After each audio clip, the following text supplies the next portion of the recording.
भाई जो गुरु बचन पे डट गे, कट गे फंद 84 के, कट गे फंद 84 के, कट गे फंद 84। प्रेत शिला पर जाय विराजे, प्रेत शिला पर जाय विराजे, पितरो पिंड भराइर संतो यशोदा फिर नाही। क्या कह रहे हैं परमात्मा?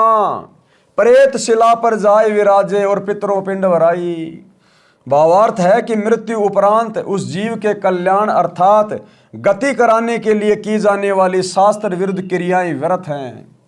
जैसे गरुड़ पुराण का पाठ करवाया उस मरने वाले की गति अर्थात मोक्ष के लिए, फिर अस्थियां गंगा में प्रवाहित की उसकी गति अर्थात मोक्ष करवाने के लिए, फिर 13वीं या 17वीं को हवन व भंडारा लंगर किया उसकी गति कराने के लिए। पहले प्रत्येक महीने 1-1 वर्ष तक महीना क्रिया करते थे उसकी गति कराने के लिए, फिर छठे महीने 6 माही क्रिया करते थे उसकी गति कराने के लिए, फिर वर्षी किया करते थे उसकी गति कराने के लिए, फिर उसकी पिंडोदक क्रिया कराते हैं उसकी गति कराने के लिए, श्राद्ध निकालते हैं अर्थात श्राद्ध क्रिया करते हैं। श्राद्ध वाले दिन पुरोहित भोजन स्वयं बनाता है और कहता है कि कुछ भोजन मकान की छत पर रखो, कहीं आपका पिता कौवा ना बन गया हो। जब कौवा भोजन खा जाता है तो कहते हैं कि तेरे पिता या माता आदि जो मृत्यु को प्राप्त हो चुका है, जिसके हेतु ये सर्व क्रिया की गई है और ये श्राद्ध किया गया है, वह कौवा बना है, इसका श्राद्ध सफल हो गया है। इस उपरोक्त विवरण से स्पष्ट हुआ कि वह व्यक्ति जिसका उपरोक्त क्रियाक्रम किया था वह कौवा बन चुका है।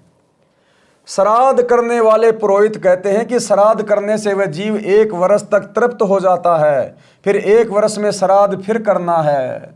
विचार करें, जीवित व्यक्ति दिन में 3 बार भोजन करता था, अब 1 दिन भोजन करने से 1 वर्ष तक कैसे तृप्त हो सकता है? यदि प्रतिदिन छत पर भोजन रखा जाए तो वह कौवा प्रतिदिन ही भोजन खाएगा। दूसरी बात, मृत्यु के पश्चात की गई सर्व क्रियाएं गति यानी मोक्ष कराने के उद्देश्य से की गई थी। उन ज्ञानहीन गुरुओं ने अंत में कौवा बनाकर छोड़ दिया।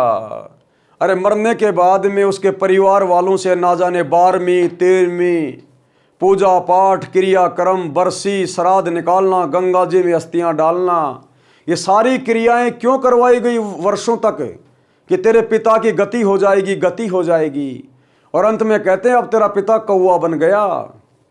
अरे नालायकों, उसकी गति करवाने के चक्कर में तुमने उस परिवार को लूट खाया और अंत में तुमने उसको कौवा बना के छोड़ दिया। तो परमात्मा कहते हैं ये सारी क्रियाएं शास्त्र विरुद्ध हैं। अगर मरने के बाद में इसी प्रकार से अगर गति हो जाए तो भाई मनुष्य जन्म में फिर भक्ति कौन करेगा, शुभ कर्म कौन करेगा? गति तो सतगुरु की शरण में आकर होगी। दूसरी बात, मृत्यु के पश्चात की गई सभी क्रियाएं गति कराने के लिए की गई थी। उन ज्ञानहीन गुरुओं ने अंत में कौवा बनाकर छोड़ा। वह प्रेत शिला पर प्रेत योनि भोग रहा है, यानी वो तो भूत बन के भुगत रहा है। पीछे से गुरु और कौवा मौज से भोजन कर रहा है। पिंड भराने का लाभ बताया है कि प्रेत योनि छूट जाती है। मान ले कि प्रेत योनि छूट गई, फिर वह गधा या बैल बन गया तो क्या गति कराई? क्योंकि 84 लाख योनियां तो भोगनी पड़ेगी।